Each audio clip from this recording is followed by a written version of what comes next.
best of 18. It all starts now. Necro, let's get into the game. Oh man, it all definitely starts now. Playing flat path as well, starting all the way from down south. This is going to be an interesting one, Dave. I can already tell. The hotness in the military base is already telling, man. Somebody sports, of course, know they like to drop in over a toy. Now, if you talk about a lot of drop clashes coming inside the map, right? Well, I mean, the only drop clashes that I'm really going to be witnessing over here, it has to be like Navi and Alpha 7, but this is the playing flat path as well. I do want to see what kind of improvisations these teams are going to be showing. Oh, we are talking about it. Talking about the playing path, man. All the way down here towards the south. Yeah, I agree with you. It will kind of force these teams to some uncomfortable positions that they might not be used to when they're trying to true drop spots. One in particular, you talked about Navi. Look at this, kind of spread out there on that west side. They are going to have to possibly get some early engagement, but circle number one. Yeah, circle number one. It can't be any better, all things considered, with this playing path. Oh, dude, a complete sudden circle. That means teams like Star Wars Esports, they're going to be favored huge big time, including Infinity and Navi as well. Now, if you talk about improvisations, Navi, I mean, you've never seen them drop over there, Dave. Like, what you thoughts there? Look at them out of the order, man. Unfortunate, the boat just blew up and 6-8. Not going to be happy after that. Losing 2 players already inside the game. Definitely going to be having those sad faces. But yeah, Navi, I do like the huge improvement that Navi has shown. They're already on the military island. They're kind of looking good. Takes you all the way on the south side. A huge separation, but still, they have a lot of time to work it out. But DXavier making bold rotation out in the open, taking little shots from Nova. Nova as well, making sure that DXavier not going to be stopping by anywhere near. Nova Esports is going to be picking up a nice little compound here. 3-1 split. They got 3 squad mates out there on that west side, and then Border still kind of straggling in the back line over there. They were taking some shots at DXavier as they did casually pass by on that high ground. For the time being, though, it's all about getting these early game positions, especially with this military-based zone. And you were looking at Pmgc. They were somewhat dead center. Next circle is going to shift here very shortly. Let's see, will it play into their favor? Stalwart Esports too. I like that spot all the way up there at that radio tower, the highest vantage point here. Will it pay off? We'll find out right now. Oh, it does. It does. SGG and Pmgc right in the center of the zone. Pmgc having the majority of the center, but again, the split is good, but if even one of the players gets bought out, and even if he gets taken out, that's going to be quite a huge task for Pmgc to go back to that player and get the rest back up. So I feel like at this point in time, they should be a little gathered up. Maybe a 2-2 split can work out pretty well.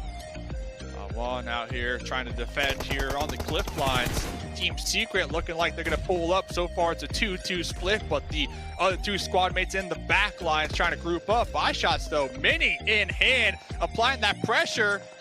Here we go. First fight, first 4v4 of the game. Oh, here we go. A kill already found. Jumper being taken out. Instantly gets confirmed as well. Fredo has a little bit of disadvantage with that low crowning. He gets taken out as well. And now shots. Oh, he's taking some shots from the left side. He needs to watch out because Junie has a huge advantage. Also with that high crowning, shots doesn't really have a good positioning. Just has that wiggle to work with and gets blown to smithereens. Just like that. Now he's been taken out of the game, and that's going to be it for Team Secret. Wow. Eliminated, Dave. The first team to get eliminated in the first game. Wow. Yep. By Dalmon, too. One of the teams definitely showing up here from their region, cashing out, looking to continue trucking along with that momentum. And we were looking at Godlike a couple moments ago as they were crashing out there in the distance. Looks like Alpha 7 might have caught a whiff of a squad back here. They're going to be setting their flag right now on the beaches in the terrain. They are looking to just stay back here and get these elim points. Looks like they'll be camping this one out. Oh, they have to. Because, I mean, A7 clearly knows that they have the prime positioning inside this fight. They can just try and hold up Godlike. But that's a beautiful knockout found in the A7 involved. 4 rivals just making that rotation. They were like, all right, this is our right moment to go in. And they just sneak past through Alpha 7. Alpha 7 with that knock being found, kind of bought enough time for Godlike to make that push happen.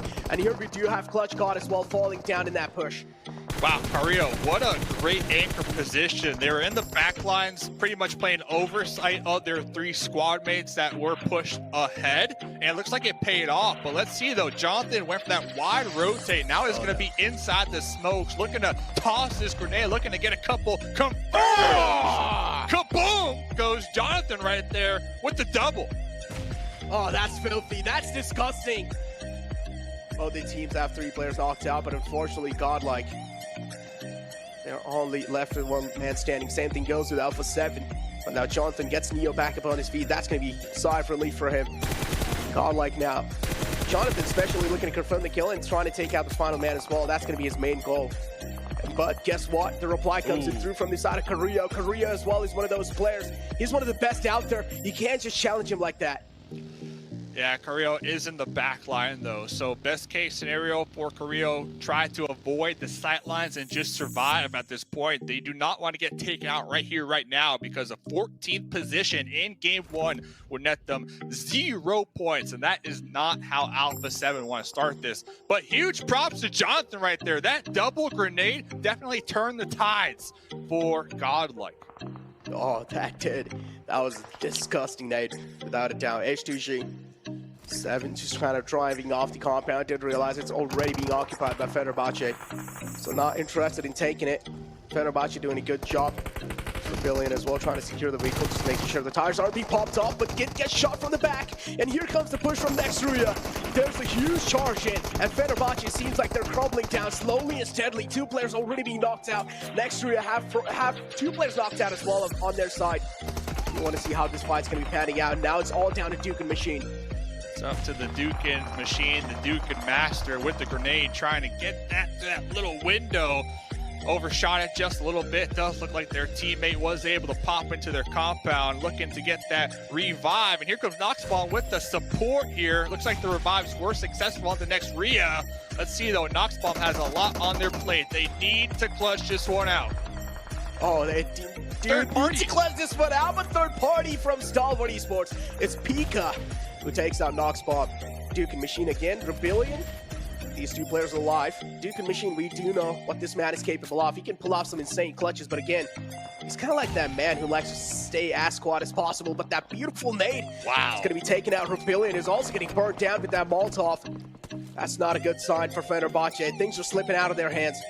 Yeah, next Rio, they were able to get the full reset over here. 4 squad mates, a pretty solid compound. This building, this area, dead center. Let's see, Duke and Machine back against the wall, getting collapsed in on right now. UMP in hand, no chance. That drop shot. No chance right there. Next Rio, taking that compound from Fenerbahce. Uzi's just too good in those close range. Just an absolute shredder. That drop shot as well, just in the mix. Oh, it's just kind of like a sprinkle of salt top of it. But yeah, now we have Nigma Galaxy, another one of those teams that I have definitely eyeing out for. Nova as well, having pretty decent positioning inside here. Hamoudi in the front lines of Nova. King and Paraboy just trying to hold him off at bay. Really do enjoy what Nova Esports have been doing this whole game with these splits here. So now they're going to be separated for the time being. But not one, still out here just destroying the edge right now of the play zone, hugging it. 5 elim points so far this game here. Necro, talk about starting strong. That's exactly what they are doing. And if I'm not mistaken, that's pretty much the same story that they did during the East Final Championships. They started early with a chicken dinner and 19 elim points over there in those finals, and from there they just maintained it. So if they can get that same start here, not one, we might be looking at a possible championship top 5 team. Oh man, the next circle shift's going to be just such a huge thing, right? It's going to be moving out in the open. Trust me, it is, and yes, it does. And now the only teams are in. They have a couple of components on their name, but they're the only going to be the lucky ones. Down One Gaming seems like they're just getting absolutely demolished by Na'Vi, because Na'Vi has huge high ground. With the high ground, they have also gotten a huge advantage over Down One Gaming. So Down One Gaming, they will need to try and take care of Na'Vi if they want to make it out of this tricky situation. And for that, they will need to find another knockout. That will buy them enough time, but the nade from Tixi will keep sunk down. Ooh, they need to clean this one up quick too if you are Don Juan, because you are about to be pinched from Nova Esports from behind. So hopefully they have their head on a swivel and they don't just get sandwiched here. Oh man, Tixi still just looking to inflict pain, and I do also see Nova kind of closing their distance onto them. And yes, Nova is looking to third party this entire situation. Paraboy in the front has a nade cooked up, and this nade might just be $1 million nade, but no, instead it was a little underhand. Just kind of understandable, did not really make it up to the mark. 4 is still knocked down for Dom One Gaming, including Junie. Fabian, I can just imagine this man's nerves right now. They're probably rattling, and just like that, Dom One Gaming as well get eliminated. done. And Na'Vi, they do have the high ground, but they also have that little dip in the terrain up there that's really helping them keep their sight lines low from Stalwart in the back line. But after that one push, they were able to get a couple elim points, and they started to pull back because they recognized that there is another threat downhill.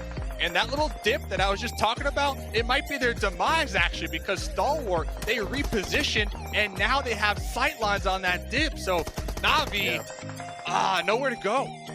Oh, Na'Vi, definitely nowhere to go. They did get themselves decent amount of elim points, if I'm not wrong, from that previous fight, but still, now, because the circle moves out in the open, they will have to move from cover to cover.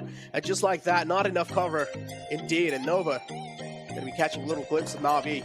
Xavier as well, if I'm not wrong, it's just going to be it. He's trying to just survive for as long as possible with those meds, but not going to be able to make it for that long. Mela gets his game spot from the back, and it's going to be Xavier who does that.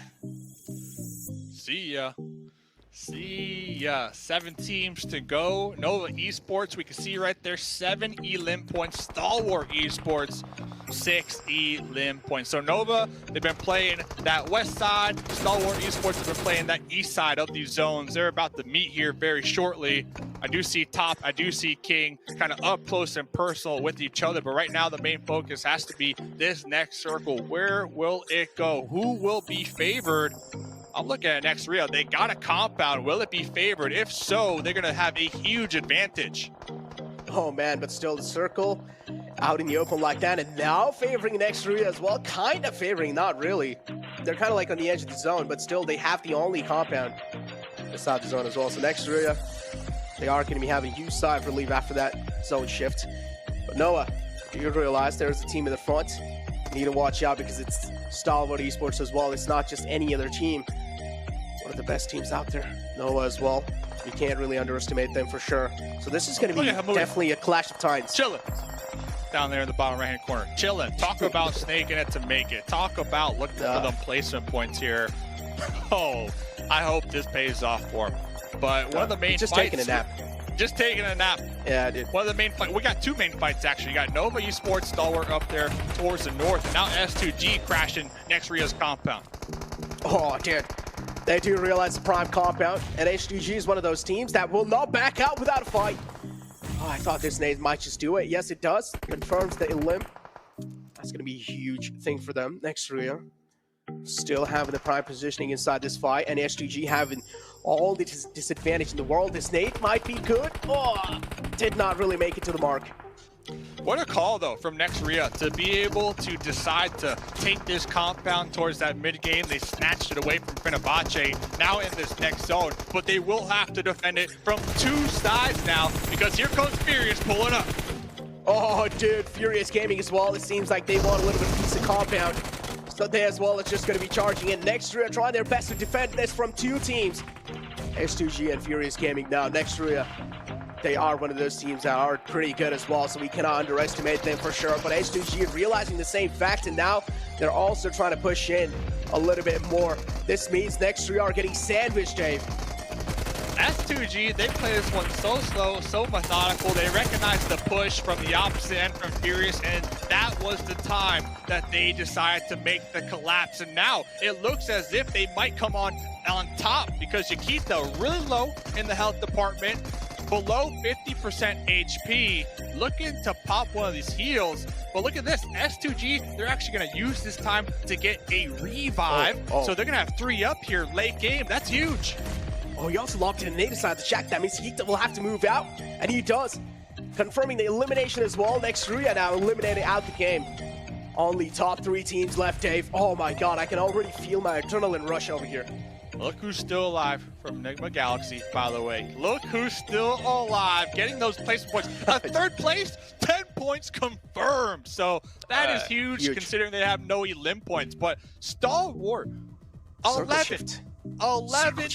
Circle shift, listen, 11 elim points, okay? And now the circle shift, so they have that north to kind of play with and move around. Meanwhile, S2G, they're going to be locked behind these walls, so it's going to be a challenge for them to push out. And not only that, look at Stalwart. They're 2-2 split. They got 2 on the high ground, 2 in this dip, up close and personal. Looks like they'll be pulling back action here. They recognize their advantage, but 3 teams to go, Necro. Yeah, I do like what Stalwart Esports is trying to do with your action. Of course, the man who likes to play on the front foot, and the rest 3 players are going to be on the back on the high ground. That means they're going to be having so much visual info to work with, as Stalwart Esports are just simply going to dominate it the way they're playing. If they don't make any rookie mistakes, without a doubt, Stalwart Esports will dominate this final zone. But H2G as well, they have 3 players alive. And I like how you put an action in the front line, kind of that Terminator, that one that seals the deal, has their teammates above them playing oversight, making sure that they stay alive. And now it looks like they're going to be setting top down here, so they're going to be working in tandem. Timber was connected on Silas behind the tree. Oh, it all comes down to this for game number 1. Oh, it all does come down to this. Every single player sweating inside the lobby. And so does Stalwart Esports and H2G, but H2G a little bit more pressure added on their side, as 2 players already taken out the game, and now Hamoudi as well. Seems like he's finally woken up from that nap. And well, guess what? Who takes it? Who backs the first game? It's going to be Stalwart Esports. Let's go! Game number 1, Stalwart coming on top, not